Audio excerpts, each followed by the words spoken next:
Bonjour, c'est Charlotte Cardin et je suis aujourd'hui avec Madame Figaro.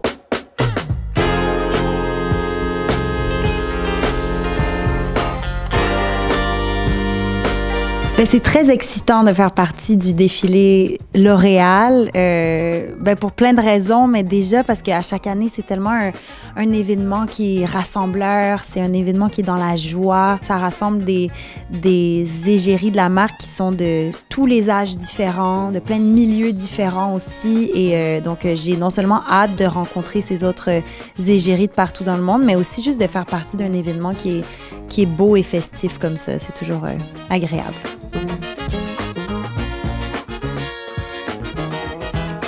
Oui, c'est vraiment des valeurs avec lesquelles je m'identifie, mais c'est vrai que toutes les valeurs de la marque L'Oréal sont des valeurs qui me rejoignent directement.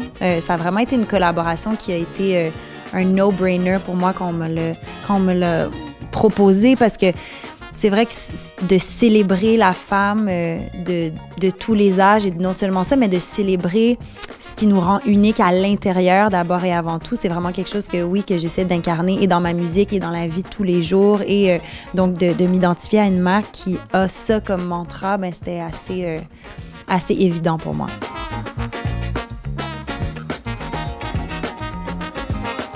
Paris, pour moi, rimera toujours avec amour. C'est peut-être un peu cliché, mais c'est vrai que c'est une ville dans laquelle je trouve qu'il y a de l'amour partout. Et c'est une ville où on vit tellement des belles choses. En tout cas, moi, j'ai vraiment vécu des moments très importants dans ma vie ici, et j'en vis encore à tous les jours. Donc, pour moi, Paris, c'est vraiment, vraiment la ville de l'amour.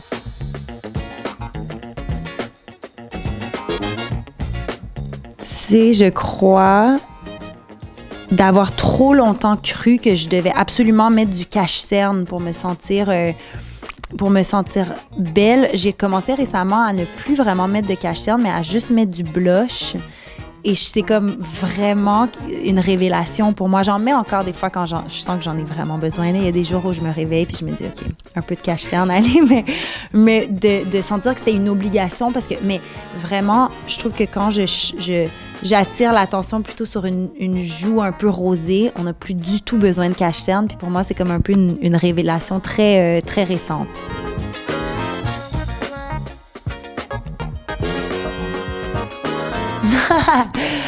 Non, j'essaie vraiment de lui faire avoir une routine au moins skincare, mais on travaille là-dessus. Donc non, pour l'instant, on partage aucun produit. Mais peut-être bientôt une petite crème hydratante, ce serait bien.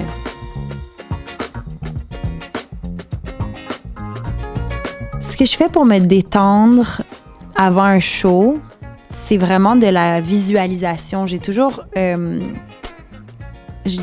peu utilisé cette forme de méditation juste avant des événements importants, que ce soit des concerts, que ce soit juste des étapes importantes de ma vie, de vraiment prendre un moment en silence où je ferme les yeux et je visualise très précisément soit un moment ou une situation de vie. C'est vraiment une chose qui me fait me sentir très connectée et en contrôle, et ça fait en sorte qu'il y a moins d'imprévus après qui puisse me déstabiliser, parce que je sens que j'ai déjà un peu vécu le moment en amont.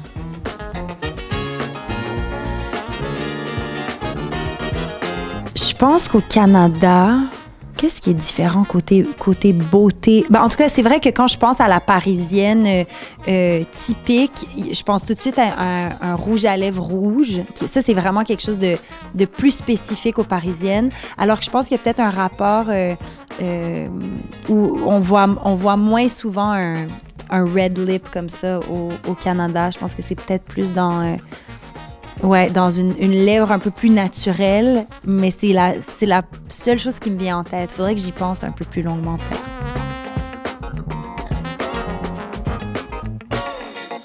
J'aimerais vraiment dîner avec Viola Davis. Je trouve que c'est une femme brillante, talentueuse. Je sens qu'elle aurait 1000 choses à me raconter qui me passionneraient. Donc, je pense Viola Davis.